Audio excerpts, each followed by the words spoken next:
पहले तो आदमी जब तक भगवान से परिचित नहीं होता, ज्ञान से परिचित नहीं होता, तो सातवें आसमान पर उसकी बुद्धि रहती है।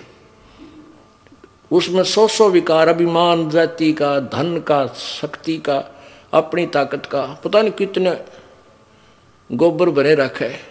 और जब ज्ञान हो जाता है, जब वो जीव का जीव होता है, उसको पता है तू जीव है, तेरी कोई औकात नहीं है। मर्द गर्द में मिल गए वो रावण से रणधीर, कंस के सी चाणोर से वो हिरणाकुश बलबीर। तेरी क्या बुनियाद है तू जीव जन्म धर लेत, गरीबदास हरि नाम बिना तेरा खाली रह जा खेत। इसे अंडी पाकनी ब्रान माटी हुई, रावण जैसे, कंस जैसे, चाणोर जैसे। तो फिर वो दास बन गया। परमेश्वर ने उनको अपनी शक्ति से सतलोक दिखाया। उस चौधरी साहब को अपना गवाह बनाना था इस बिचली पीढ़ी के लिए, कि आने वाले समय में मेरे गवाह बने और मेरी प्यारी आत्मा मुझे पहचान सके, मैं पूर्ण परमात्मा हूँ, कबीर जी। ऐसे ही 3 दिन तक अचेत पड़े रहे मुलुक राम जी, मुलुकदास जी। और जब वापस आत्मा को छोड़ा, ओहो, फिर उसके बाद कलम तोड़ महिमा गाई अपने कबीर भगवान की। क्या कहते हैं? जपोरे मने साहेब नाम कबीर, जपोरे मने परमेश्वर नाम कबीर।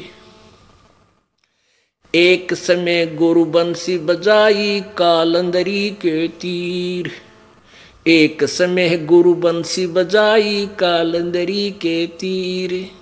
सुर नर मुनि जन थकत बहे वो रुक गया दरिया नीर, जपोरे मन साहेब नाम कबीर, जपोरे मन परमेश्वर नाम कबीर। काशी तज गुरु मगहर आए दोनों दीन के पीर, काशी तज गुरु मगहर आए दोनों दीन के पीर। कोई गाड्डे कोई अग्न जलावे, ढूंढा ना पाया शरीर, जपोरे मन साहेब नाम कबीर, जपोरे मन परमेश्वर नाम कबीर। भाई 4 दाग से सतगुरु न्यारे अजरो अमर शरीर, 4 दाग से सतगुरु न्यारे अजरो अमर शरीर। दास मलूक सलूक कहते हैं, खोजो खसम कबीर, जपोरे मन साहेब नाम कबीर, जपोरे मन परमेश्वर नाम कबीर। 4 दाग से सतगुरु न्यारे अजरो अमर शरीर, 4 दाग से सतगुरु न्यारे अजरो अमर शरीर। दास मलूक सलूक कहते हैं, खोजो खसम कबीर, जपोरे मन परमेश्वर नाम कबीर, जपोरे मन साहेब नाम कबीर। अब क्या कहते हैं मुलुकदास जी कि ए मन सभी को सुना सुना कर कह रहे हैं कि उस कबीर परमात्मा की भक्ति कर रहे। वो कितना समर्थ है, क्योंकि पहले मुलुक राम जी श्री कृष्ण जी के पुजारी थे हिंदू धर्म में जन्म होने के कारण, और महिमा सुना करते थे कि श्री कृष्ण जी जब बंसरी बजाते थे पशु पक्षी आ जाते थे उनके पास, गायें भी बैठ जाती थी। तब मुलुकदास जी ने 1-2 प्रश्न किया था प्रभु जी से कि ऐसे ऐसे सुना है जी, कृष्ण भगवान जब बंसरी बजाते थे वहाँ गौएं आ जाती थी, बैठ जाती थी, उनकी प्यार से सुनते थे। क्योंकि हम बहुत दिनों तक उस पुराने रंग में रंगे रह जाते हैं, थोड़ी बहुत श्रद्धा उनमें रह जाती है हमारी। उसको समाप्त करने के लिए प्रभु अपनी प्यारी आत्मा को अपने शरण में लेने के लिए क्या क्या लीला करता है। तो एक दिन परमात्मा ने कहा, चल भाई मुलुकदास, आज हम भी एक बंसुरी बजा के दिखावांगे तेरे उस जमुना के किनारे पे। परमात्मा ने ऐसे हाथ किया, हाथ में बंसुरी आ गई। वो कद्दे ना बजाया करते, वो तो मालिक थे।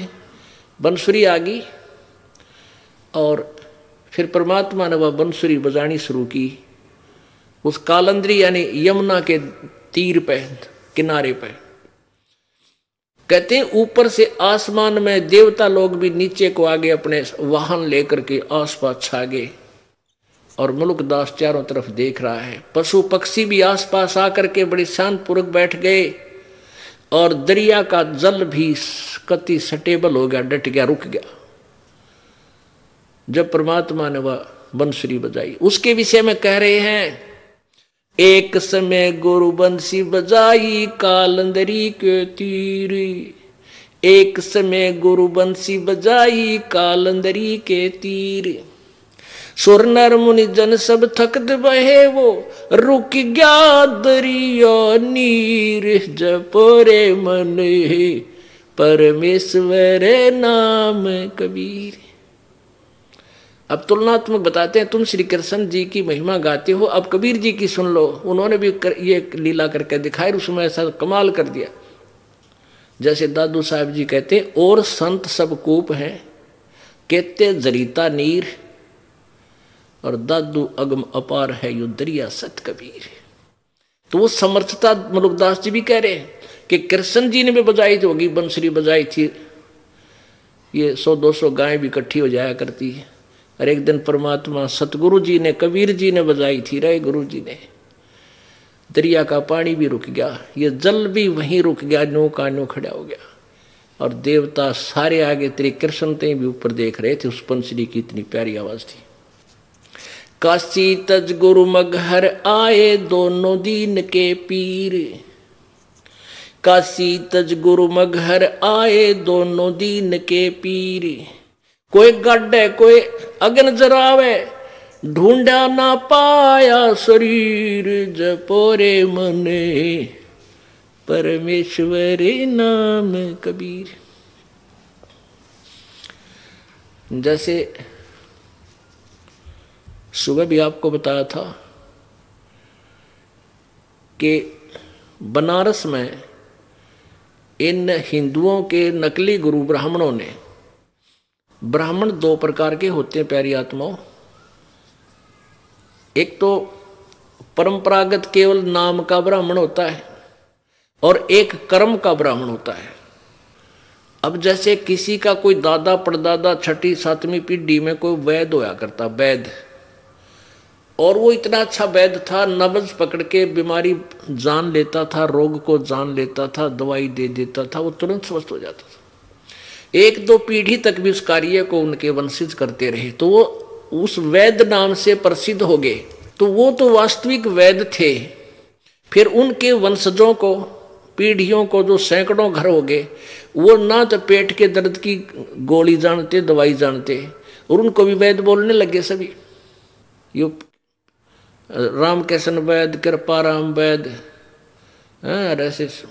तो वो वैद नाम के वैद हैं वो, क्योंकि परंपरागत उनका एक सरनेम बन गया, उनका एक समूह का नाम बन गया, वैद कहने लगे उनको, लेकिन वो वैद नहीं है। ऐसे ही एक तो ब्राह्मण है जो कर्म करते हैं, यानी दीक्षा दिया करते थे, श्राद्ध श्रुद्ध पर जाकर अपना उलटोटर करते थे। एक ब्राह्मण है जो अपना मजदूरी करते हैं, कोई नौकरी करता है, कोई खेती करता है, कोई दुकान कर रखा है, वह ब्राह्मण जरूर को, वहाँ पर वह ब्राह्मण नहीं है। वो उन ब्राह्मणों की कैटेगरी में नहीं आते जिनके बारे में अब ये कथा सुनाई जा रही है। एक तो ब्राह्मण होता है कमाऊ, यानी अपना काम करके खावे, एक हुआ खाऊ। तो ये खाऊ ब्राह्मण थे जो लोगों ने गुमराह करके और मूर्ख बनाया करते थे। वो क्या कहते थे कि मगहर में जो मर गया वो गधा बनेगा, नरक में जाएगा, इसलिए मगर में कोई मत मरियो। और जो काशी में मरेगा वो सीधा स्वर्ग में जाएगा। तो वो भोले हिंदू लोग उन नकली गुरुओं की बातों में इतने आगे, इतनी उनकी बातों को ऑथेंटिक मान्या करते उन स्वार्थियों को की बातों को कि ये वेदों के ज्ञाता है और ये जो भी क्रियाक्रम बताते हैं वेदों को पढ़कर ही बता रही है। उन्होंने क्या बता रखा था कि जो काशी में मरेगा वो सीधा स्वर्ग जाएगा। परमात्मा कहते थे भाई अच्छे काम करने वाला, शुभ कर्म करने वाला व्यक्ति, भगवान से डर कर रहने वाला, कहीं भी मृत्यु हो वो सीधा अपने इष्ट लोक धाम को जाता है, और पापी आदमी कितना मर्जी हो सीधा नरक में ठोका जाएगा। ये इनकी बातों को सत्य मत मानो, पर नहीं मानते थे कबीर जी की बात को। अब उन नकली गुरुओं ने कैसा जुल्म करवा दिया। पहले तो ये धारणा फैला दी कि वे जो काशी में मरेगा वो सीधा स्वर्ग जाओगा। अब पुण्यात्माओं, अभी तक हमने स्वर्ग का ही पता था कि स्वर्ग में चले जाओ बेड़ा पार हो जाएगा। अब स्वर्ग तो वैसे सबसे घटिया स्थान है। अब ज्ञान हुआ कि अपनी पूंजी को वहाँ स्वर्ग में मस्ती मार के खत्म कर देंगे पुण्यों को, फिर पाप के आधार पर नरक में जाएंगे। वो हमारे साथ सबसे बड़ा धोखा है। अब ज्ञान हुआ, लेकिन पहले हम स्वर्ग को ही उत्तम मानते थे। तो स्वर्ग प्राप्ति के लिए प्रत्येक आदमी ललायित था, प्रत्येक की इच्छा थी। तो बूढ़े बुजुर्ग अपने बच्चों से कहने लगे, बेटा अब हम बूढ़े हो गए हैं, हमारे लिए कोई व्यवस्था बनारस में कर दो, काशी में, ना जाने कब मृत्यु हो जाए, हम स्वर्ग चले जाएंगे। तो उन्होंने क्या किया कि बनारस में जाकर इन ब्राह्मणों से संपर्क किया कि गुरुजी, क्योंकि उनके गुरुजी वहाँ जैसे क्षेत्र में कोई ब्राह्मण है वो उनका गुरुजी, फिर उस ब्राह्मण, वो ब्राह्मण एजेंट है उन बनारस के ब्राह्मणों का। उसने अपने गुरुजी से कहा कि हमारे पिताजी कह रहे हैं कि हमें, माताजी कह रहे हैं, माता पिता, कि हमें बनारस में छोड़ दो कुछ दिन, हमारी मृत्यु वहीं हो जाए तो हम पार स्वर्ग चले जाएंगे।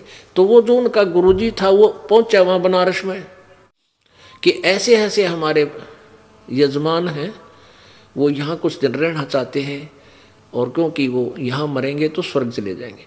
तो उन नकली गुरुओं ने कहा कि हम उनको यहाँ रख लेंगे, वो पैसे हमें दे देंगे, यहाँ जो किराए के पे मकान लेंगे उनका खाने खर्चे का हमें दे देंगे, तो और बढ़िया हो गया। तो उन ऐसे वो चारों तरफ से बूढ़े बूढ़े आदमी कति वृद्ध होले और उन बनारस के उन ब्राह्मणों के पास छोड़ने लगे। उनका जो भी महीने का खर्चा उन्हें कहा वो देने लगे। उनका खर्चा मान ले 10 रुपये होना था, वो 50 मांगा करते। अब अपने माता पिता के लिए, क्योंकि वहाँ धनी व्यक्ति ही जा सकता है, ऐसा वहाँ कर सकता है, तो उन धनी व्यक्तियों ने अपने पिताजी के लिए ये कार्य भी शुरू कर दिया। उसका हो सकता है ये 1 साल जीवें, 2 साल जीवेंगे, वहाँ इनकी व्यवस्था करवाने लगे। अब उन स्वार्थियों के मुश्किल होगी, उनका फांसी गल गई गल में। अब एक ब्राह्मण के घर में 10-10 बूढ़े, 10-10 बुढ़िया इकट्ठी होगी। अब बूढ़ा देख के मुश्किल हो जाए, संगवाना जाए, आड़ी बीमारी हो जाता घर में, और वो 10-10 आफत मोल ले ली उन नकलियों ने स्वार्थ में, पैसे के लालच में। तो वहाँ 150-200 ब्राह्मण थे। उनने सोची वह तो बात बिगड़ गई, इबिन बुढ़िया ने क्यों कर संगवावा। उनने मीटिंग करी नकमी आत्माओं ने, जालिमों ने। उन्होंने क्या किया कि गंगा के किनारे एक मानस काटने का हत्था बना दिया, एक हत्था बना दिया, यानी एक ऐसी स्थान बना दिया कि उसमें गुफा बनाई कती किनारे पे, और उस गुफा को एक ईंटों के आरच बना दी ऐसे, और उसके अंदर एक आरा फिट कर दिया लकड़ी काटने का, आरी, जैसे आरे से करौंत बोलते हैं उसको, करौंत, और उसकी हैंडलिंग, उसको कंट्रोल कर दिया थोड़ी दूरी पे। उस साइड में अलग से स्ट्रक्चर बना दिया और उसका रस्सा खींच दिया अंडरग्राउंड, और वहाँ एक ऐसा बढ़िया तकत सा प्लेटफार्म सा बना दिया। फिर ये अफवाह फैला दी कि भाई जो स्वर्ग जाना चाहता है, भगवान की तरफ से एक करौंत आता है, करौंत आरा, जो जल्दी स्वर्ग जाना चाहता है वो गर्दन कटवा ले वहाँ करौंत से, और वो सीधा बहुत शीघ्र स्वर्ग चला जाएगा। अब बुढ़ापे में आदमी उठा जाना बैठा जा, कदे खांसी उठा, कदे आंख तो दिखा नहीं कि तब पड़ जा। तो उनने सोची मरना तो आज भी है, बुढ़िया ने सोची, बुजुर्गों ने, मरना कल भी है। अरे देख कितना बढ़िया काम हमारे गुरुजिया ने बता दी, भगवान का आदेश हो गया और ऊपर से परमात्मा की तरफ से करोत आता है। और उसकी फीस रख दी एक्स्ट्रा कि अभी जो 100 रुपये देगा भगवान का, फिर उसके बाद हम वो भगवान को प्रसन्न करने के लिए बहुत क्रियाएं करनी पड़ती है, तब वो करोत आएगा। ऐसा कोई फीस रख दी उसकी। अब उन बुजुर्गों ने सोची मरना तो हमने है ही, यहाँ हम भी दुखी हो रहे हैं और ये ब्राह्मण लोग, ये गुरुजी से कच्चा पक्का भोजन देते हैं यहाँ पर, वो दुखी होंगे। तो उन्होंने सारी स्कीम बनाकर अपने बच्चे बुला लिए, जो हिम्मत सी करता था उनमें से मरण की, और कहने लगे बेटा हमने मृत्यु तो होना ही है। गुरुजी कह रहे हैं ऊपर एक आरा आता है, क्रोध भगवान की तरफ से, वो उसी पर चलता है जिसकी वहाँ चाह होती है। और मरना तो हमने है बेटा, इसकी इतनी फीस लगे, 1 साल में आपकी इतनी खर्चा हो जाएगा और इतनी फीस ये मांगते, इनको दे दो। अब अपने माता पिता के लिए सभी ये चाहते हैं भाई इनकी इच्छा पूरी हो, और वो भी स्वीकार कर ली। अब वो क्या करें, उस आदमी ने वहाँ लेटा दें उस प्लेटफार्म पे, और वहाँ खड़े होकर आवाज़ लगावें, हे परमात्मा इस प्यारी आत्मा को स्वीकार करियो। उधर वो कंट्रोलर समझ जाते एक आदेश हो गया, वो घुमा देते, उसने रस्से ने ढीला कर देते, क्रोध सीधा आ जाता नीचे उसका एक रस्सा और बांध रखा था दूर, और फिर उसको एक उधर खींच लेता, वो उधर 2-3 पता था 2-3 बार आंधे हुआ गर्दन कट लेगी, और उसको वहीं गंगा में बहा देते थे। और कई बार क्या होता था, वो उनके वो सारा जो साजबाज सारा कंडेम हो जाता, वो रस्सा अड़ जाता, नहीं वो क्रोध आता, तो उसको उठा लेते, भाई अब तेरा नंबर नहीं आया, फिर आओगा, अब तू चाल। तो और पक्की हो जाती है तेरा गजब, तो भगवान ने की तरफ से आवे, क्यों बोले आत्मा थी, विश्वास करते थे मालिक पे।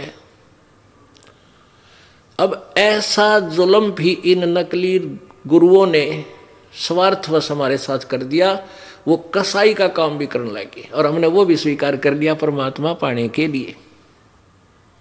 तब परमात्मा ने उनका अंधेरा हटाने के लिए कहा था कि ये जालिम लोग हैं, ये क्रोध भगवान की तरफ से नहीं आता, इनके स्वार्थ की तरफ से आता है। लेकिन हम इतने अपने गुरुओं पे इतने अंधविश्वासी थे कि हम कबीर जी के शत्रु हो गए। उनके कहने थे कि ये झूठा है, कपटी है, ये कबीर ब्रह्मा विष्णु महेश जी को बुरा कहता है, ये देवताओं का, हमारे हिंदू धर्म का शत्रु है। तो परमात्मा कहते हैं कहूँ सच्ची ये मानना झूठी। परमात्मा क्या कहते थे, निरंजन धन तेरा दरबार, निरंजन धन तेरा दरबार, जहाँ पर तनिक न न्याय विचार। निरंजन धन तेरा दरबार, जहाँ पर तनिक न न्याय विचार। भाई वैश्या उड है मुल मुल खासा, गल मोतियों के आर। वैश्या उड है मुल मुल खासा, गल मोतियों के आर। पति भरता को मिले न खादी, वो सूखा नरस आहार। निरंजन धन तेरा दरबार, निरंजन धन तेरा दरबार, जहाँ पर तनिक न न्याय विचार। भाई पाखंडी की पूजा जग में, संत को कहे लबाड़। पाखंडी की पूजा जग में, संत को कहे लबाड़। अज्ञानी को परम विवेकी, ज्ञानी को मूड गंवार। निरंजन धन तेरा दरबार, निरंजन धन तेरा दरबार, जहाँ पर तनिक न न्याय विचार। कह कबीर सुनो भई साधो, यहाँ सब उल्टा व्यवहार। कह कबीर सुनो भई साधो, सब उल्टा व्यवहार। सच्चों को तो ये झूठा बताओ, इन झूठों का एतबार निरंजन, धन तेरा दरबार निरंजन, धन तेरा दरबार, जहां पर तनिक न न्याय विचार। कह कबीर सुनो भई साधो, सब उल्टा व्यवहार। कह कबीर सुनो भई साधो, सब उल्टा व्यवहार। सच्चों को तो ये झूठा बतावे, इन झूठों का एतबार निरंजन, धन तेरा दरबार निरंजन, धन तेरा दरबार। अब ये सारा कुक्रम यू काल करवा रहा है।